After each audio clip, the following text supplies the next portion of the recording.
Welcome to the second edition of the Formula Student Podcast. We are here at a very special filming location today, Atlassian Williams HQ. They are a sponsor of Formula Student, and a lot of the volunteers are actually workers here.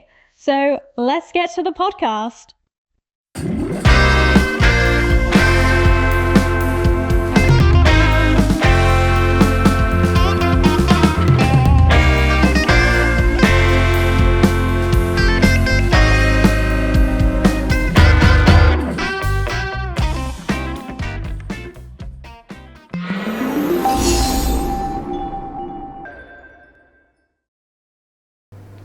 You join us here in the Williams Esports Lounge, and something I've always maintained since I've been involved in Formula Student is that it's the through path to Formula 1. You may not find the next Max Verstappen or Lewis Hamilton in the cars themselves, but in the paddock, you can guarantee there is the next Adrian Newey. We got proof positive of that on this edition of the podcast today. We're joined by two recent alumni from Formula Student who've since graduated and gone into Formula 1.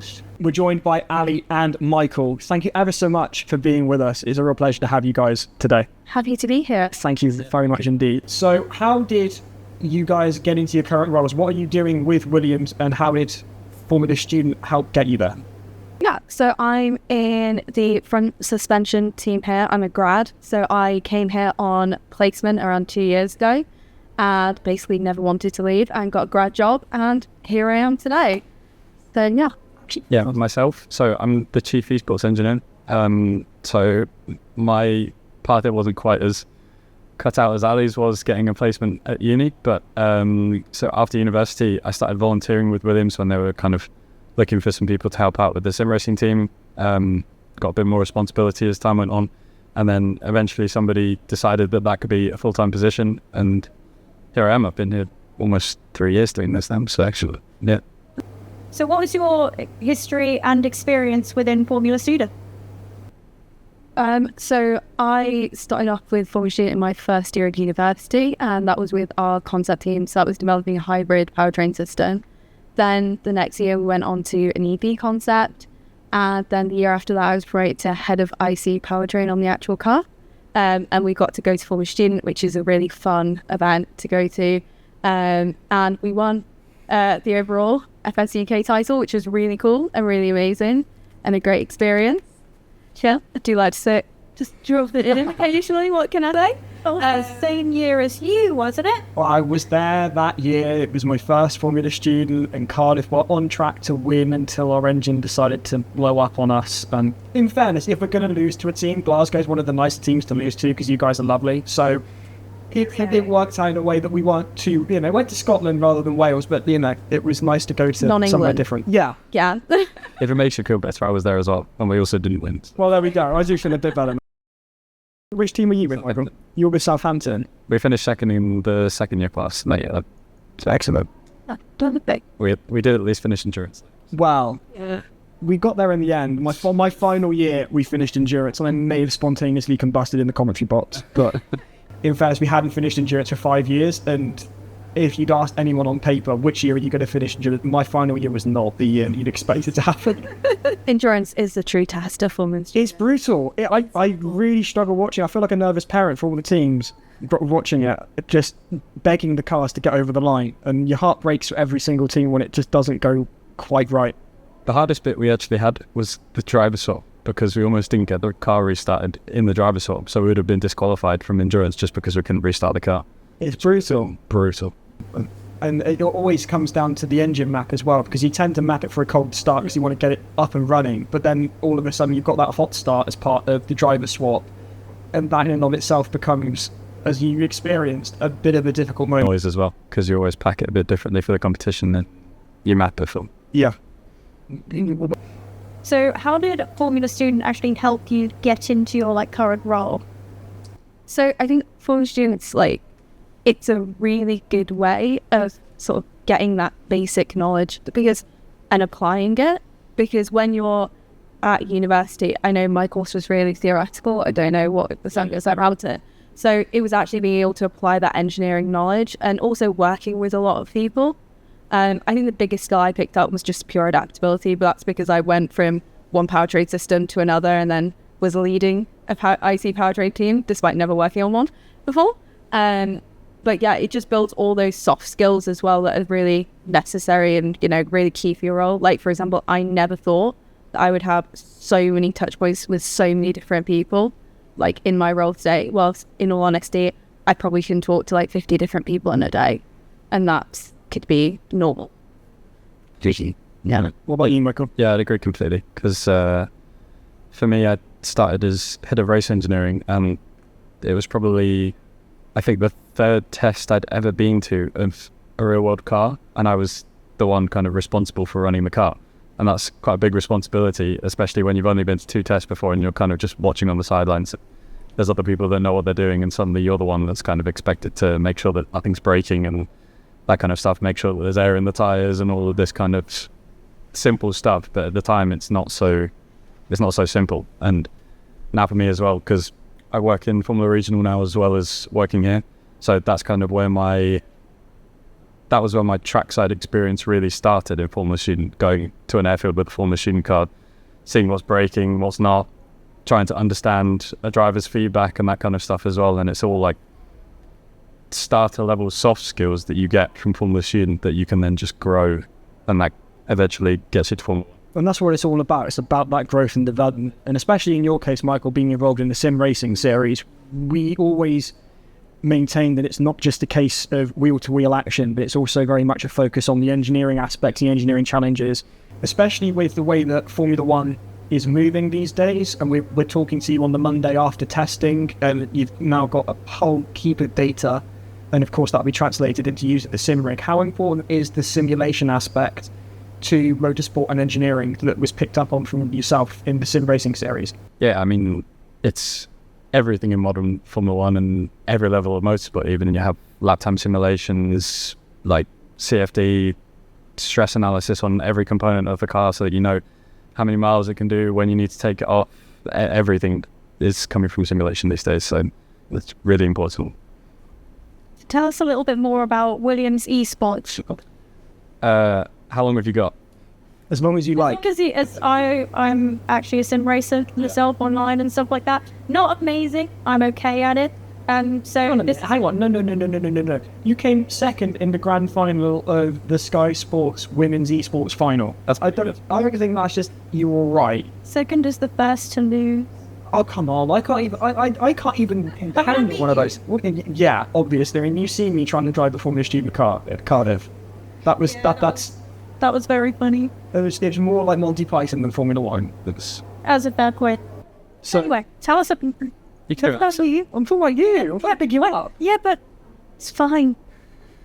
I'm okay. It's a straight line, so you can do that. Far enough. Yeah, so Williams Esports started in 2018. At the time, it was the first esports team that had been started by any of the Formula 1 teams.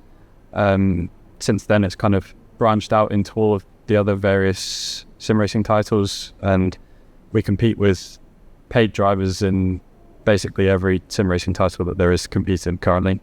In the kind of wider business of Williams Racing now, it's a kind of really versatile subset of the business where we obviously have the professional sim racing side, but then Williams Esports is kind of helping to facilitate marketing. So Williams have the fan zones that go all around the globe every year. Williams is providing the simulators for that and helping run them, as well as helping run them in the F1 motorhome. So when there's guests and stuff, they have somebody to run it. What else? There's obviously this kind of relationship that we have with Formula Student, we also have with schools and colleges around the country. So Williams will provide simulators so that they can compete in the Student Racing League. There's the final of the Formula Student Sim Racing Championship is a LAN event that takes place here in the Williams Esports Lounge. And also we've helped with some of the engineering challenges in Formula Student before. So I was helping develop one of the challenges, I think a couple of years ago. I can't remember if it was 1 or 2 years ago. Now, time is going so close. It's one afterward. Yeah. And then also more recently we have the Racing Prodigy series, which is a sim to real series where they're effectively taking what they consider to be the world's best sim racers and racing them against each other in radical SR1s in America. Oh, wow. So far this year we've been to Nola Motorsports Park, Sebring International Raceway and Homestead, and we've just come back from Atlanta Motorsports Park as well. So how's that been going? Is it a fairly linear transition, or is it quite difficult for the drivers to switch from the sim to the practical real world? It's something I'm very interested in, because I would love to try and like race actual cars. Yeah, I would say once you get over the initial like danger aspect and actually kind of get comfortable with the fact that the car's moving around, if you put a wheel on the grass, you're going to spin rather than just kind of hitting the reset and going again. The traits and things that you see in data are all like, you can identify a driver by looking at the real world data versus their sim data. So I think that's a really nice thing to see, that there's obviously transferable skills in how they're using the brakes, how they're using the gears to slow down the car, the way that they're entering a corner, the way that they're using tires and managing a race, like managing race situations as well, when there's actually like the noise of a car next to you is quite different than just being in the simulator and having it come through your headphones, for example.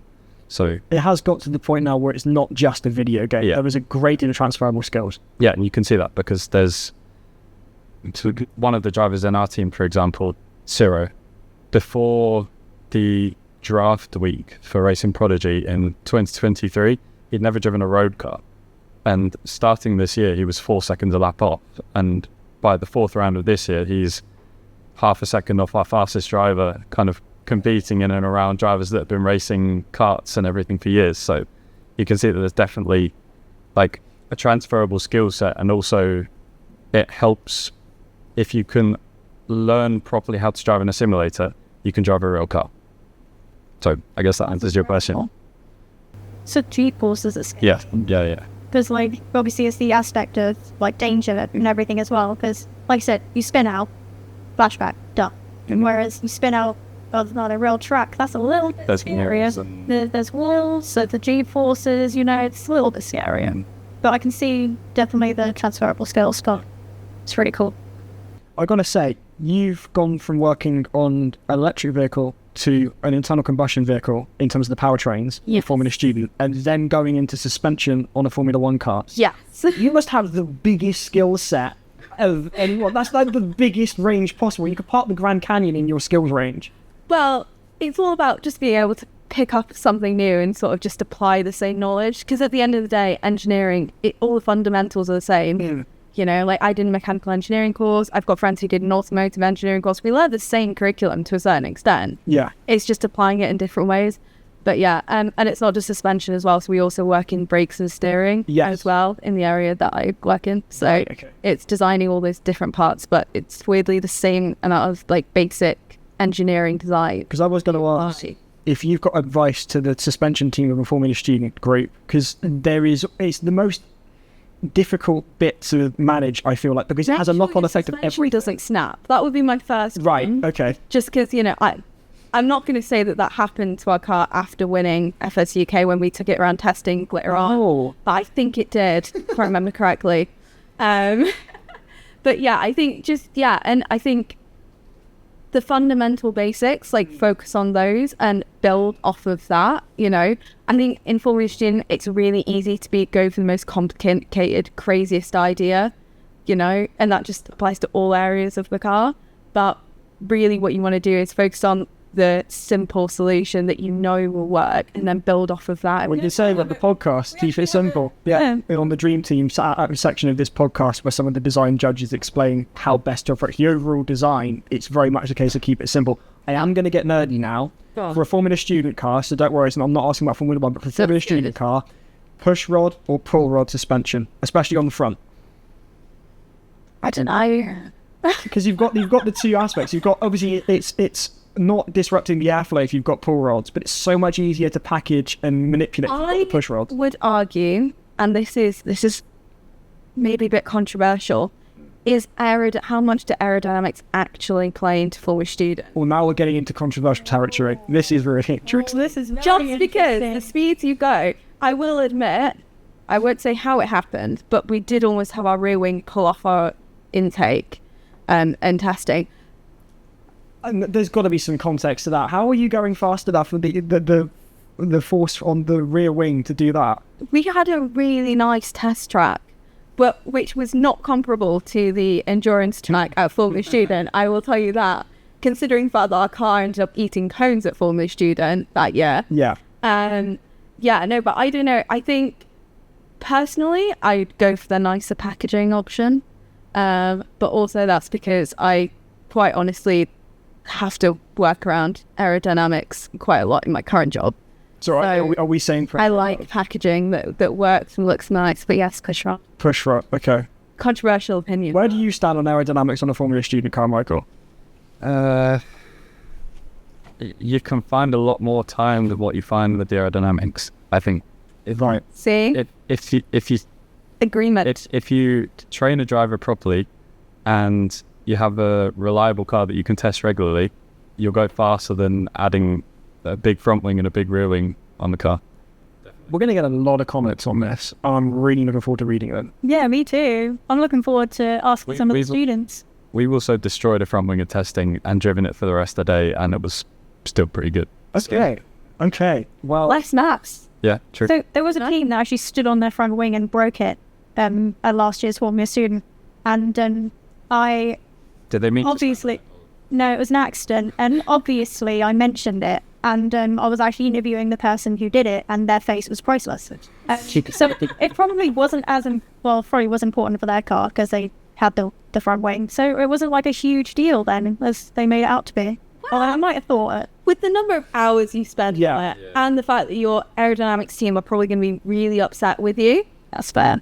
I think that the thing is that you get a lot of design points with the aero package. So irrespective of how much it improves the lap time or doesn't improve the lap time, when you go into that design judging and you can say, I have designed a whole aerodynamics package and I've got the data to back up why I think it's worth putting on this car, in and of itself, you've made a significant gain to your position in the competition, irrespective of how fast or slow your car is, because you back that up with CFD, with fundamentals, with engineering understanding, rather than just everyone else is doing wings, we thought we should as well.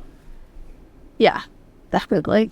I mean, the design part of the competition is really important. Yeah. I mean, I remember that was, although weirdly enough, that was the part of the competition that I enjoyed most, because I wasn't really involved in. Yeah, it was great. I just felt like it was like the engineering equivalent of a rectal exam. I just felt like someone was crawling all over me, just really getting into the nitty-gritty of like my entire year's worth of work. And I just lost about half a kilo in sweat by the end of it. I loved it. I just got to talk about the design. It was great. I was just chatting to a guy from HPP for ages.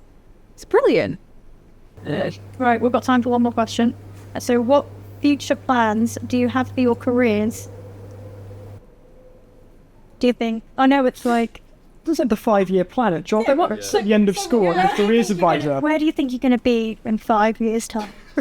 No, it's like, do you have any like sort of aspirations or anything where you'd like to be, or are you just like content now? Win stuff. Win stuff. Yeah, Win stuff. I'll agree with that. Win stuff. I feel like that's the best answer to that. I can't remember the last time I won something, to be honest. It's always a nice feeling. Yeah, I don't know either.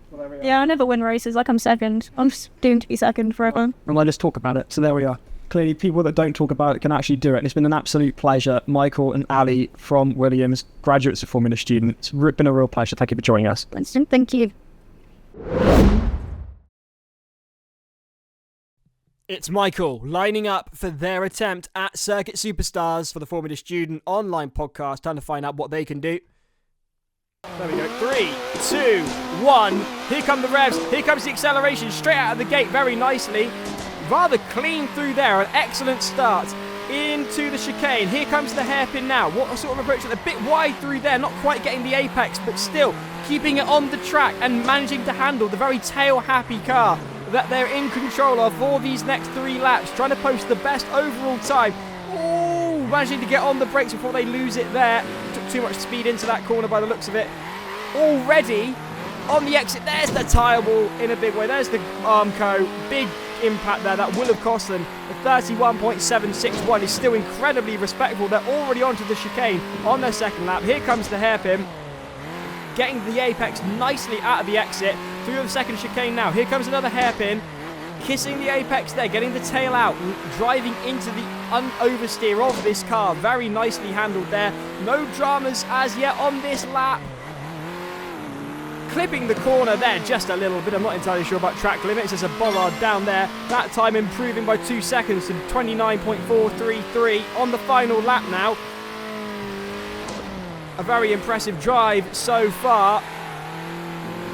Getting the apex on every entrance and every exit apart from that one. Here comes the final couple of corners. Managing to get that entrance and exits very nicely. No drama through there. Spot on. The crowd going wild and across the line with a 29.493. And that gives them a total of 131.105. So you join us here with quite possibly one of the most iconic Formula One cars of the 1990s, the FW14B, better known as Red 5. After years of trying, British hero Nigel Mansell took the World Championship with this car in 1992, and I feel too close to it. I can't touch that. It's too nice. And I can't believe this is it. I know, I have this set in Lego. That's brilliant. I built it the other day. I'm very I love it so much. I can't. And I'm also holding George Russell's steering wheels. So, yeah, you're not holding it, are you? I'm not holding that for good reason, because you're a sim racer and I just talk about it. Talking about things, or we run out of things to talk about this time on the Formula Student Podcast. Thank you ever so much for joining us. Don't forget to like, subscribe, hit the bell icon to let us know when we've got new content out. For now, we're going to say goodbye. And we'll catch you soon. And I'm going to head off and pop this onto my sim rig. Don't tell Williams.